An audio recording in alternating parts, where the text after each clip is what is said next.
A very good morning, ladies and gentlemen. Always an exciting journey to be seated here every other morning, speaking to you about the different things that happen in the country. Well, don't forget that I am dressed by House of Amma every other day. And of course, if you want to look good, contemporary, and you want to look up to date, House of Amma is the place that you want to go to. I'll definitely bring you details later on about where they're located and their numbers. So stay tuned on STV if you want to know where you can go to look as good as I am looking every other day from the time Ramadan started. So my name is Latifa Hamid, and for you who is joining the first show crew for the very first time, I welcome you, and I'm excited to have you on this boat that we're cruising through and ensuring that we reach our destination at the end of the day. Now, what we do here every other morning is inspire each other in the mornings and ensure that, see,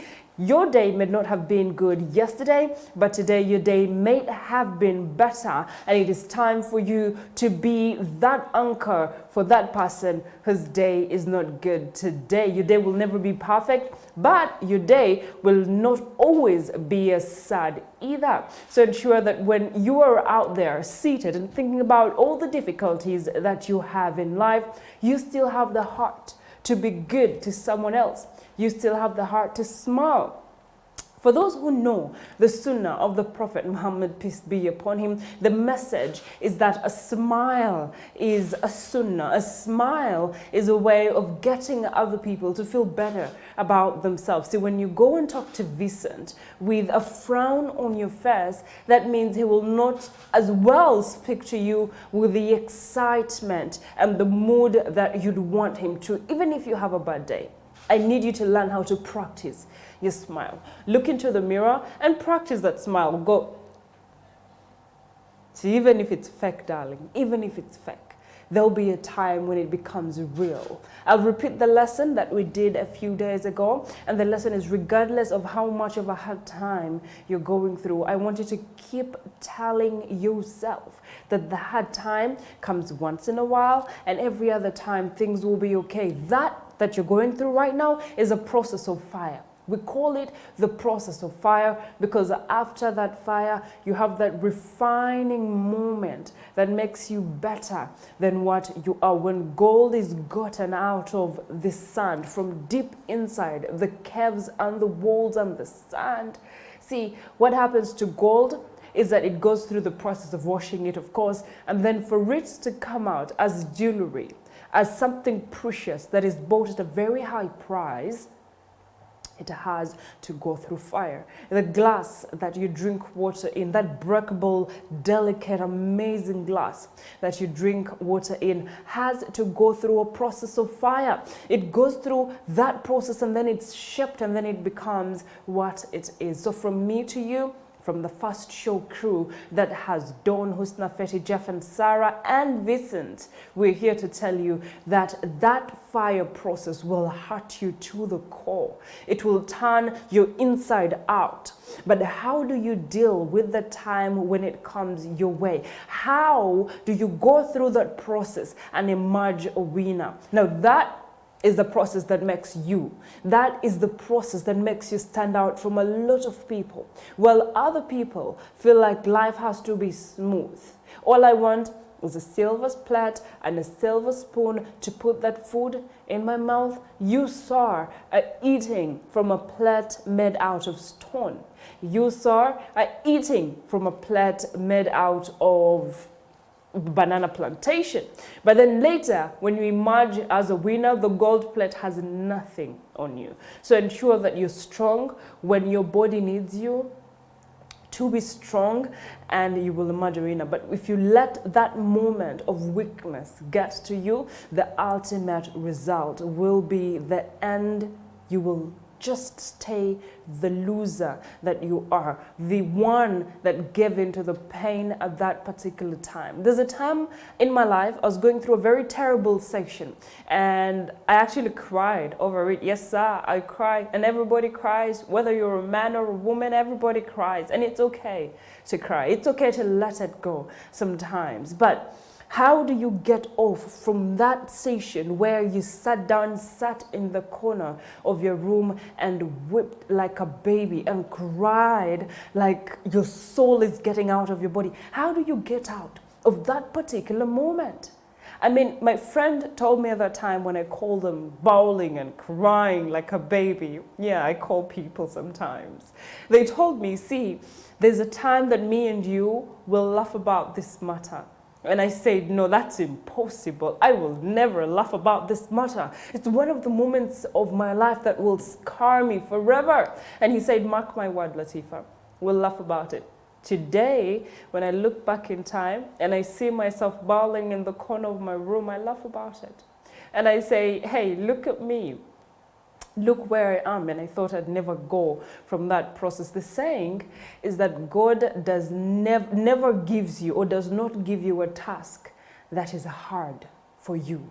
The test that God gives you, He has trust that you'll go through that test and you'll emerge a winner. So don't let anybody tell you otherwise. You're a winner, and I'm here today to tell you affirmations that you never tell yourself. You are beautiful. You are an amazing person. You are a winner, and you are going to be rich. Those are the things that you need to affirm to yourself every morning, to know that you will work your way through this process and get out a better human being. Good morning. For those who are not fasting, I hope you have a cup of coffee on your side. I love myself a cup of coffee.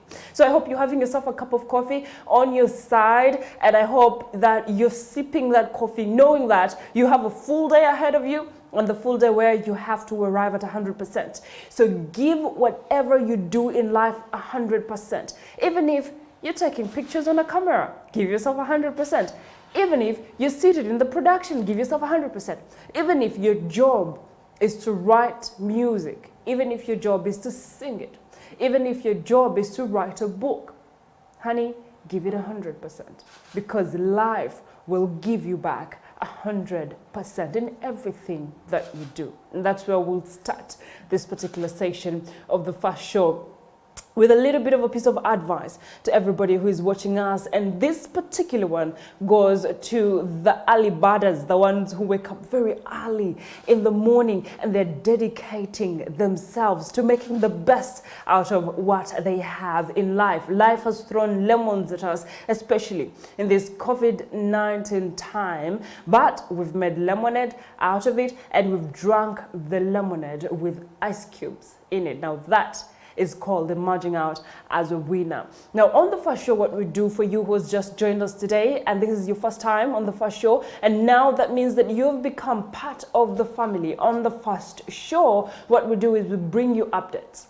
What are those stories that have made the headlines? What are those stories that when you look at, you're like, okay, now this is setting the agenda for the whole of this week. Now, this story is what we'll be talking about the whole week. And yes, there has been a showstopper in yesterday's news, and the showstopper is so big that I could not wait to talk about it. And the reason why I want to talk about that showstopper is because I want to involve you in this conversation and ensure that you call us and speak to us. Now, here are the rules of calling on the first show. Ensure that the volume of your screen is low so that we don't compete. But here's the upside to it.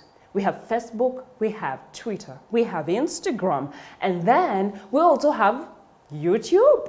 So you can go back and review those shows on those platforms, especially Facebook, and then you can hear yourself speak or give your review, because that for me is called self-love. That is called self-esteem. And we all need the self-love and self-esteem once in a while, all the time. People need to love themselves, but when you're speaking to me, let it be a private conversation between me and you, so we can speak about what is hurting this nation and find solutions to it without listening to ourselves speak.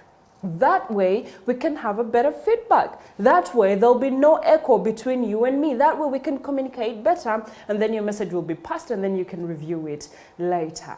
And then for those who call me and then you're speaking as if you do not have the energy, remember what I said, 100% in whatever you do. Even if it's holding a tab, ensure that you hold it at 100%. Even if you're listening to music, ensure that you listen to that music at 100%. So we'll be discussing later a number of issues affecting the nation, and I will definitely want your expert opinion on those issues. Our numbers will definitely be on the screen, and I'll have you call and tell me exactly what it is that you think should be the solution to the problems right here in Uganda, in our beloved country, the Pearl of Africa. And then we'll definitely have the tweets that caught our attention today. So every other night before we go to bed, the team looks through Twitter and we get the tweets that got our attention. So people who tweet out there, the tweets, I don't know how we call you, the Twitter family, I don't know how we call you exactly, but I want you people to tweet as much as possible and tweet important information, because we will be bringing it right here on the first show, right here on your screens, for you to see that you're contributing to the nation. So Rebecca Kadaga's tweets really get my attention. One of these days, I'm not sure if it's because she's campaigning for the speaker or she's just been an inspirational person from the word go. Right now, the Muslim community is literally in love with Rebecca Kadaga for pushing the concept of Islamic banking. Now, tomorrow, we'll have a visitor with us in studio who will be discussing Islamic banking and the reality of Islamic banking in a place like Uganda, where banks survive on interest. So what is the truth of Islamic banking? What is the ratio of people embracing Islamic banking in Uganda? Is it true that we're ready as a country to embrace Islamic banking? And what exactly is Islamic banking, aside from the small understanding of what riba is? So we'll be having all that session tomorrow. Stay tuned on STV, the first show, and I'm definitely your host, Latifa, and I will be in studio giving you the updates and then speaking to that person, and then the other day we'll be speaking to a bar owner, the bar association owners, who will be helping us understand the difficulties that they're going through this period that is the COVID-19 lockdown, how they're surviving without the bars being opened at that time when they make money the most, and what it is that they hope government will come in with as a buffer plan for them. Now, FDC met yesterday, ladies and gentlemen. And in meeting, FDC decided that Ssemujju Nganda is going to carry their flag in being the Speaker of Parliament. Now, the competition is stiff. We have Rebecca Kadaga as one of the people who is competing in these elections. We have Jacob Olanya, who is also competing in these elections. And why I'm looking down is I'm trying to find the fourth name in the competition, because now Ssemujju Nganda has joined, and then we have one other person who is on the NRM camp that is also joining the speakership competition. But we also know that the contenders who are most viewed are two from the NRM party, and that is Rebecca Kadaga and Jacob Olanya. And we've spoken about the speakership position for a very long time. And Rebecca Kadaga seems to be a very proactive person. I think in her previous life, she must have been, okay, it will sound more of an insult instead of a compliment, but I want to be a snake in my in my next life. But what I'm saying is they're so proactive that the moment you step where you're going to, they will strike you, and that is Rebecca Kadaga. She is so fast. She is so vast, and she is so smart. She's an iron lady, so to say, and she has been an epitome of women leadership in Uganda on that regard. And a lot of women look up to Rebecca Kadaga for her work and what she has done in regard to Kamuli as a district. She's the woman member of Parliament in Kamuli, although she's being sued by the person who competed with her in Kamuli as the woman MP. And now we're seeing that she's being dragged to court. According to Salam, she will drag Rebecca Kadaga to court because she has served Rebecca Kadaga for a number of times to be able to attend the court session where she says the elections in Kamuli were not free and fair, and she feels like the results that were released were not true. However, Rebecca Kadaga has not adhered to her call, and she says that means she's going to drag her, and she has subbed Rebecca Kadaga to be able to attend those court sessions. Now, Rebecca Kadaga, we know, does not have time to attend those court sessions because she's very busy with the speakership competition. And it seems to be stiffer this time around. See, there's no time in history that there was a speaker or speakership position that was competed upon. Now we're seeing that the last retreat that was done by the NUP candidates, they agreed that they will be choosing one person to go through the speakership position in Parliament. And they said that they are now going to choose a candidate. However, there was a story that came out yesterday in one of the newspapers that said that NUP is seeing whether they should support Rebecca Kadaga or Jacob Olanya. However, Hon Ssemujju in one of his tweets came up and said that that is not true. And they have a committee that will sit and will receive applications for the speakership position, and then they will endorse someone.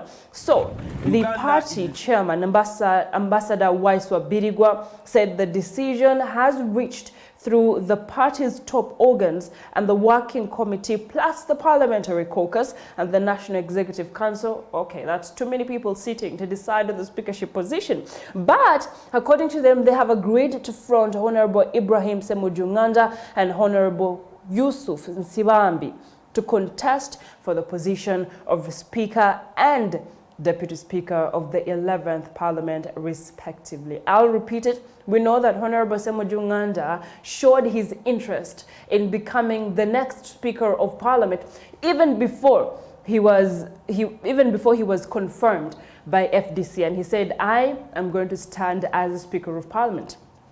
Now, after he said that, FDC came up and said, we're going to choose a candidate. And we're asking ourselves, isn't Ssemujju Nganda in FDC? How come they're saying they're going to make a decision to confirm a candidate, but they have not said that Ssemujju Nganda is the one? So FDC took its time, they sat down, they discussed a number of issues, and for them, the best candidate to front is Ssemujju Nganda, who will be deputized by Yusuf Nsibambi, and that is if they both go through. Because the last time Rebecca Kadaga launched her bid for speakership right here in Munyonyo at the resort, we saw that a number of NUP candidates attended. And that means that Ssemujju Nganda is losing about a quarter of what he thought would be his support in the parliamentary house, because among the opposition members of parliament, we know that NUP took the mantle. And that means that NUP is one of the parties that has fronted their support for Rebecca Kadaga, according to the reports that received back then. But then they went back and sat on the drawing table, and they said that now they're willing to choose their own candidate. By the time they were making that decision, Robert Kyagulanyi was not in town. He had traveled outside the country for business, according to NUP. So when he came back, they had the retreat that they had in Jinja, and among the things that they decided in the retreat is that they are going to have a committee to choose their next speaker, and then they're also going to have Robert Kyagulanyi transverse the country to thank people for voting him, those who actually voted him. So if you sat there and you did not vote for Robert Kyagulanyi and you voted for someone else, and then when he comes and he's saying thank you, and then you're like, oh, you're welcome, Robert Kyagulanyi, you're welcome. Don't do that. No, don't. It's not funny. It's not nice. But on a serious note, he will be moving around the country and thanking everybody. And the question that was asked of Hon Ssemujju is that we have seen that a number of processions by the NUP candidates has been stopped by police. How are you going to ensure that this particular one is going to be very transparent in a way that police knows about it, and police is helping you with transversing the country without having to fight with police and people in your camp losing lives? One thing we know for sure is that Robert Kyagulanyi has a crowd that cannot be controlled. And when I say can't be controlled, it's because people who have immense love for Robert Kyagulanyi and they feel like he is the icon of change want to be where he is. And remember, Yoweri Kaguta Museveni refused to open doors to reducing or extending curfew or restrictions of COVID-19. And that only means that wherever Robert Kyagulanyi goes with a crowd, there will be tear gas, people will lose lives, people will be beaten, people will be hurt. Now, earlier on, police apologized for doing what they did to journalists when Robert Kyagulanyi was going to the UN Human Rights Commission. And they said that it was wrong for these police officers to have beaten journalists. And they also arrested some of their colleagues, junior colleagues, that is, for being responsible for beating up journalists during the UN Human Rights Commission. Now, how are we going to ensure that this one that is going to happen is actually going to be safe for people? How has the NUP leadership organized to see that their people do not get hurt in the process? Ubuntu leadership, we are because you are, so we are. So they need to ensure that during this procession, it's not really a procession, it's Robert Kyagulanyi going from one district to another, thanking people for the just concluded elections.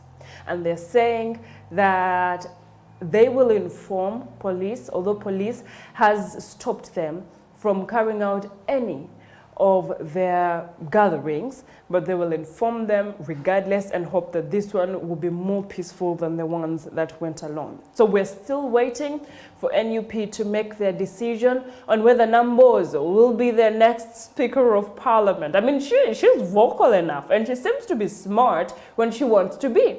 So we're waiting to see whether they will choose Nambozo or any other person, or they will decide to say that, you know what, we will support one of the candidates, either Rebecca Kadaga, who was endorsed by Robert Kyagulanyi in Kambuli when he was campaigning, or it's going to be Jacob Oulanyah, who has never gotten the chance to sit in that chair and chair a session in Parliament. The 11th Parliament is going to be one with a lot of NUP candidates.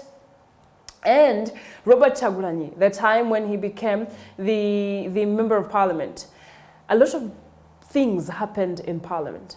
A lot of chaos happened, but good chaos, because he was fighting for what people believed was their right. I mean, the constitution that was abrogated. He fought against it together with a number of opposition candidates. There was a bit of Michael Jackson moves in the parliamentary house. People climbed on tables when they were fighting during that time. And now that we see there's a majority of NUP members who are going to be chief whip, head of opposition, and all these positions that they're going to get, what is going to happen in Parliament? We're asking ourselves.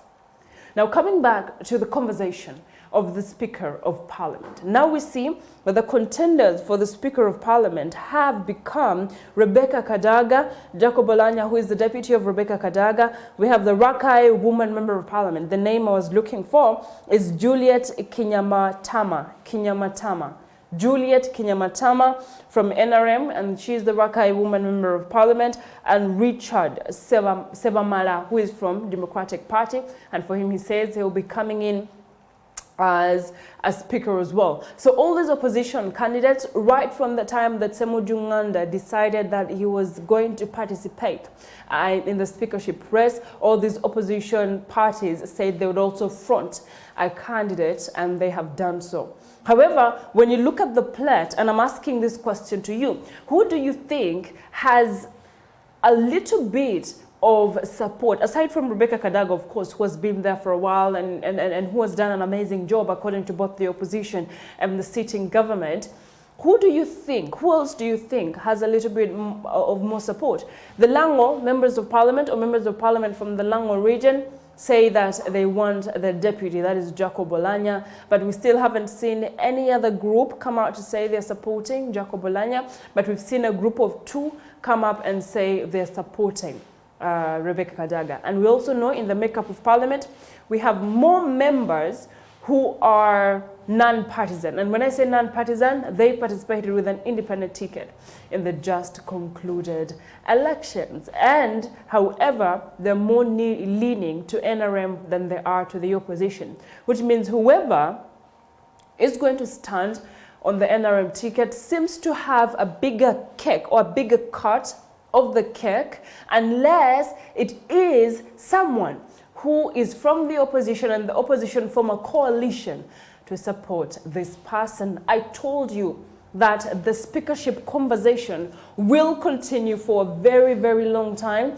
It will set the agenda of talk and it will continue until May 20th when the 11th Parliamentary House is sworn in and a speaker is elected and President Yoweri Kaguta Museveni is sworn in as the president-elect of Uganda.